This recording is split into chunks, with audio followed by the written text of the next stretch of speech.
अऊज़ु बिल्लाहि मिनश्शैतानिर्रजीम। बिस्मिल्लाहिर्रहमानिर्रहीम।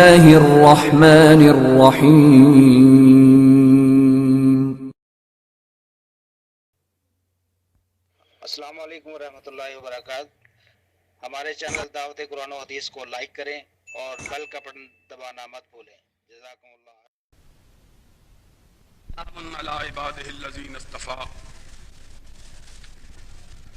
हजरात, आप बड़ी देर से सख्त कड़ी धूप में खड़े और बैठे हुए हैं। मैं आपका और ज्यादा इम्तिहान नहीं लेना चाहता, इसलिए मैं अपनी गुजारिशात को कोशिश करूंगा कि इख्तिसार के साथ आप हजरात के सामने रखूं और इस बात को वाज़ेह करूं कि जमीयत अहले हदीस पाकिस्तान इस मुल्क में किस चीज की तलबगार है और उसके इन जलसाए आम और इन इज्तिमाआत का क्या मकसद है। जमीयत अहले हदीस पाकिस्तान ने अपने जिन जलसों का आगाज 18 अप्रैल जुमा के दिन से मोची दरवाजा में अपना पहला जलसा आम मुनाकिद करके जिस चीज का आगाज किया और जिसके बाद यके बाद दीगरे पाकिस्तान के मुतअद्दिद शहरों में जलसा आम मुनाकिद किए, अब उसी सिलसिले की ये तीसरी कड़ी है और जमीयत की तरफ से ये तीसरा राउंड है जिसका आगाज रावलपिंडी के इस तारीखी बाग से और इसमें जलसा आम का इनेकाद करके किया जा रहा है। हमारा मकसद इन जलसा आम से ना तो इक्तिदार को हासिल करना है और ना ही इख्तिलाफ बराए इख्तिलाफ के तौर पर अपनी आवाज को बुलंद करना है। हम वाज़े तौर पर इस बात का इजहार करना चाहते हैं कि पाकिस्तान के अंदर जितनी सियासी जमातें हैं, शायद कोई जमात बरसरेआम इस बात का ऐलान और इजहार न करे कि वो इक्तिदार की तलबगार नहीं है। जितनी जमातें सियासियात में हिस्सा लेती हैं, उनके पेश नजर सिर्फ और सिर्फ इक्तिदार में शरीक होना या इक्तिदार पर कब्जा जमाना होता है। और ऐसी भी जमातें जिनका वजूद उनके दफातर से बाहर कहीं नहीं होता, उनकी भी तमन्ना और उनकी भी ये ख्वाहिश होती है कि अगर इक्तिदार की देवी हमें हासिल हो जाए, चाहे उसके लिए शबखून ही मारना पड़े, तो उससे दरेर न बरता जाए। हम अल्लाह के फजलो करम से खैबर से लेकर कराची तक इस्माइल शहीद के बेटे जमीयत अहले हदीस के लाखों अफराद इस बात का इस्लामाबाद के पड़ोस और जियाउल हक के घर के पास आकर यह ऐलान करना चाहते हैं, सुन लो, हमारी जंग हसूल इक्तिदार की जंग नहीं है। हम इस मुल्क में सिर्फ इसलिए बरसरे पीकार हैं कि ये मुल्क न किसी जागीरदार के नाम पे बना,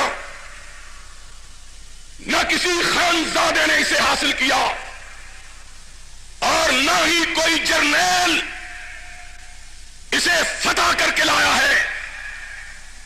यह मुल्क अगर बना है तो रब के नाम पे बना है, मोहम्मद अरबी के निजाम के लिए बना है। उस वक्त नारा यह बुलंद किया गया था कि पाकिस्तान का मतलब क्या? ऊंची आवाज से बोलो। उस वक्त नारा यह बुलंद किया गया था कि पाकिस्तान का मतलब क्या? फौज इसलिए नहीं भर्ती की गई थी कि लोग जब रात को आराम की नींद सो रहे हो तो ये अपने ही मुल्क को फतह करके अपने ही अवाम पर काबिज हो जाए, इसलिए फौज की भर्ती नहीं हुई थी। और मुझे इस मुल्क के मुअस्सिस कायद आजम के मशहूर फिकरात याद आते हैं, जो उन्होंने बर्रे सगीर के मुसलमानों को माटो और शार के तौर पर दिए थे। डिसिप्लिन,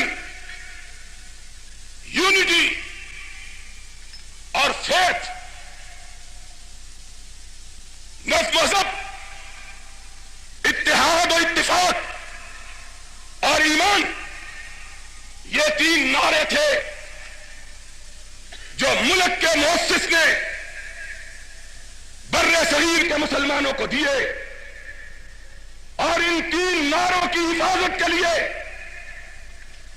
मुल्क को वजूद में लाने के बाद फौज को भर्ती किया गया कि फौज कायद के इन तीन नारों का तहफ्फुज करे, डिसिप्लिन का, यूनिटी का, फेथ का।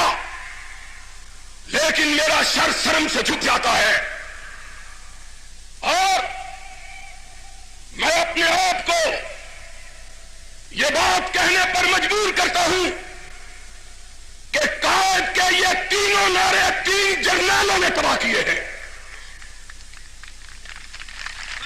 डिसिप्लिन, जनरल अय्यूब खान के दौर में डिसिप्लिन टूटा, जनरल याह्या खान के दौर में यूनिटी खत्म हुई, और आज नाम निहाद अमीरुल मोमिनीन जनरल ज़ियाउल हक के दौर में ईमान भी खत्म होकर रह गया है।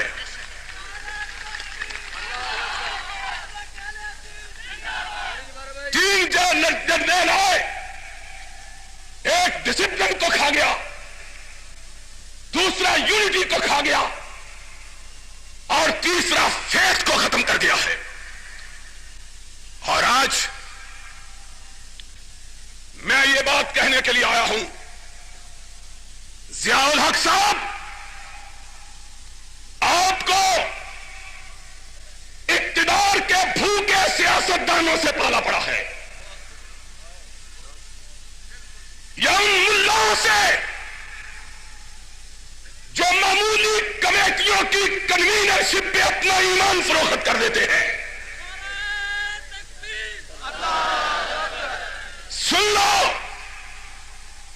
अहले हदीस की शक्ल सूरत में तुम्हारा मुकाबला उन दीवानों से है जो अपने दिल में इक्तिदार की कोई हवस मौजूद नहीं पाते, और हम इंशाअल्लाह उस वक्त तक तुम्हारा मुकाबला करते रहेंगे जब तक इस्लाम के नाम पर तुम्हारी लूट खसूट का तुमसे मुहासबा नहीं कर लेते हैं।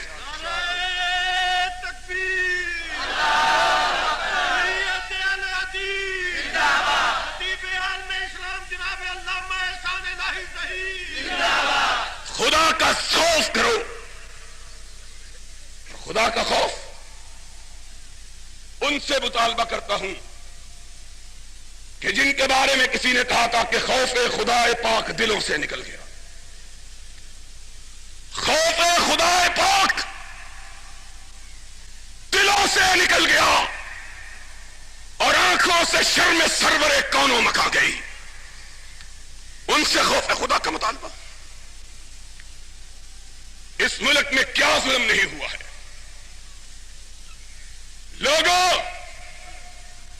रावलपिंडी के जियाले मुसलमानों, आज इस मुकाम पे खड़े होकर मैं उस बात का इंकिशाफ करने चला हूं जिसका आज तक मैंने कभी किसी जलसे में इजहार नहीं किया और जिसके गवाह पाकिस्तान के 500 के करीब जय्यद उलमा हैं। आज से 6 बरस पहले आपके पड़ोस इस्लामाबाद में मुल्क भर के उलमा किराम का एक इज्तिमा मुनक्किद हुआ। हुकूमत ने पहली दफा, और मेरी बात को नोट करना, शायद आखिरी दफा, पहली दफा और इस हुकूमत ने शायद आखिरी दफा बिला तफरीक हर किस्म के उलमा को दावत दी। कोई तहफ्फुजात नहीं थे।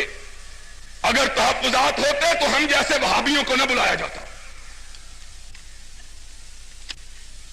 उस वक्त तक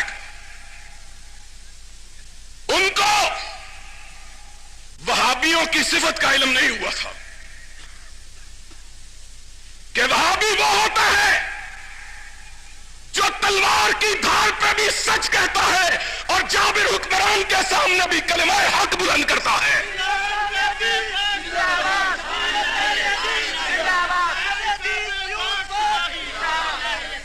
सुनो, इन्होंने मुर्दा प्रस्त मौलवियों को देखा हुआ था। उन मौलवियों को जिनके आगे से बिल्ली गुजर जाए तो उनके चेहरे उतर जाते हैं कि सामने से बिल्ली गुजर गई है। हमारे सामने से बागड़ बिल्ला भी गुजर जाए हमें कोई फर्क नहीं पड़ता है। इनको मालूम न था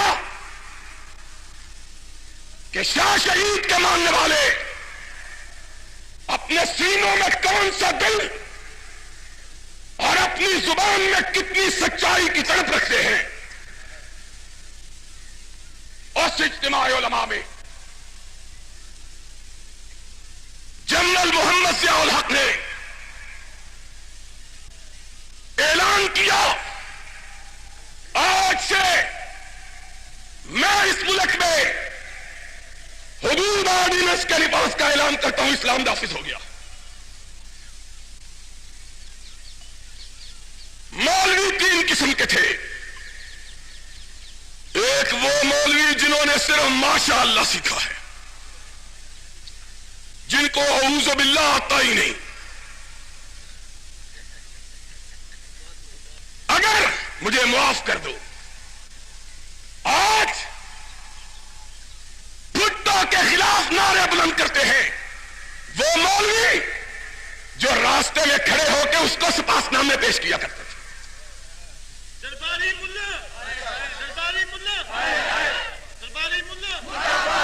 सुनो, उस वक्त भी अहले हदीस का फर्जंद था जो भुट्टो की आंखों में आंखें डालकर उसको ललकारता था। इस्लाम का बेबाक सिपाही,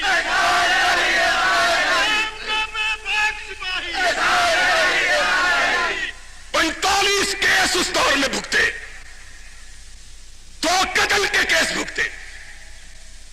ये मुल्ला हर एक की टोपी और जूती उठाने वाले मुल्ला उस वक्त भी माशाअल्लाह कहते थे, और अब तो माशाअल्लाह का जर्नैल था। माशाअल्लाह, माशाअल्लाह और माशाअल्लाह में फर्क थोड़ा ही है। जनरल साहब की जुबान से बात निकली, कहेंगे माशाअल्लाह। एक मैं फकीर था, जिसने कहा ला हौला वला कुव्वता इल्ला बिल्लाह। सुनो, आज कह रहा हूं इसलिए कि हमने भी ले लिया है घर तेरे घर के सामने। वो क्या मजा है कि आदमी लाहौर में कहे, पिशौर में कहे, पता नहीं सुनता है कि नहीं सुनता। आज तो शायद सुन रहा हो, हाजी आदमी है, क्या बताए नमाज पढ़ने आ गया हुआ हो, देखो कहीं इर्द गिर्द बैठा हुआ तो नहीं है। सुनो, तवज्जो से बात को सुनो। सबने कहा माशाअल्लाह। एक मेरे पास बैठा हुआ था, उसने इतने जोर से जज़ाकल्लाह कहा कि मैं कुर्सी से नीचे गिर जाने लगा। उसने कहा हजरत आपको क्या हो गया है? मैंने कहा मुझे भुट्टो रजी अल्लाह तआला अन्हु याद आ गया है। कहने लगा वो क्यों? मैंने कहा उस वक्त भी जज़ाकल्लाह के बारे में आपकी आवाज सबसे ऊंची हुआ करती थी। मैं तन्हा था, अखबार नवीसों लिखो, सीआईडी वालों तुम भी लिखो, किसी में जुर्रत हो कोई मां का लाल इसका इनकार करके बतलाए। मैं उठा और ये समझ के उठा कि नया नया मार्शल्लाह है, और चीता अगर जंगल में नया नया है तो किसी को नहीं छोड़ता। ये सोच के उठा, वर्दी है, टोपी है, बूट है, पहले तलवार हुआ करती थी, अब पिस्तौल है। ये सोच के उठा। मेरे साथ मेरे एक दोस्त बैठे हुए थे, उन्होंने मेरे तेवर देख लिए, कहेंगे बैठ जाओ, तुम्हें क्या हो गया है? नहीं जानते क्या हशर होगा? मैंने कहा मैं भी वहाबियों का बेटा हूं, और उस मां ने मुझे जना है,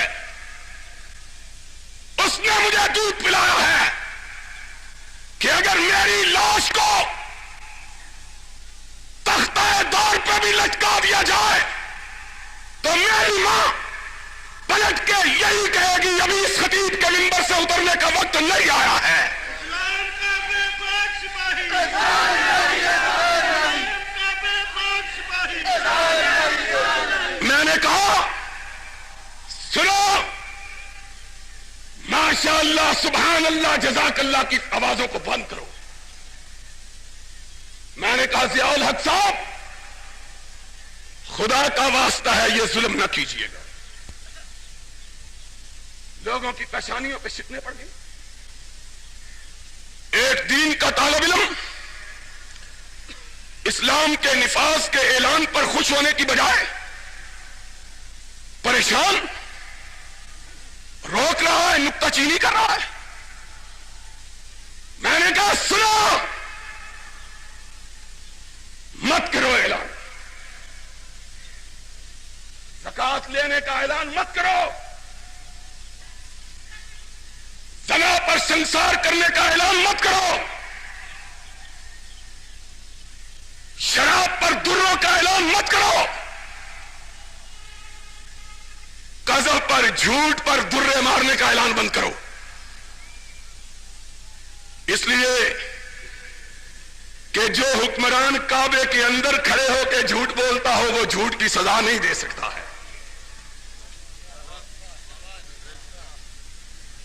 जो हुक्मरान काबे को गवाह बना के कहता है मैं 90 दिन में इलेक्शन करवाऊंगा, और जो इलेक्शन की बात करता है उसको मार्शल लॉ का ज़ाब्ता 13 दिखाता है, वो कभी झूठ पर सजा दे सकता नहीं।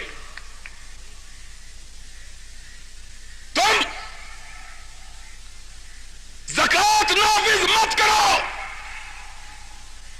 इसलिए इस्लाम को नाफिज करने के लिए किसी सिद्दीक की जरूरत होती है, किसी फारूक की जुर्रत की जरूरत है, किसी ज़ुन्नूरैन की अदालत की जरूरत है, किसी अली की शुजाअत की जरूरत है, किसी सिद्दीक की सदाकत की जरूरत है, तुम में यह कोई चीज भी मौजूद नहीं है। और आज नाटिका सर्वगरीमा है, इसे क्या कहिए। कोई मां का लाल उसके कहे, एक गिरोह ने कहा हम ज़कात नहीं देते, जानते हो कि नहीं? और सारे ऊंची बोलो। एक गिरोह ने कहा हम ज़कात, मूछे नीची करके कहा नहीं देते तो ना दो।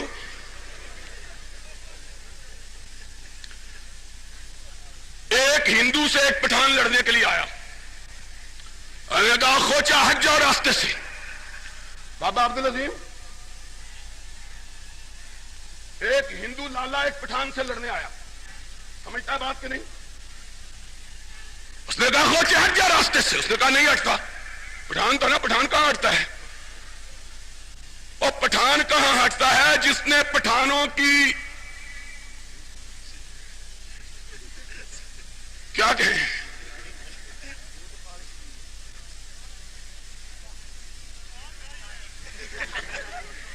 नस्वार तो हम इसलिए नाम नहीं लेते कि यार हदीस नस्वार जायज नहीं समझते। जिसने पठानों के यहां का डोमिसाइल लिया वो जाने का नाम नहीं लेता। कहां थे?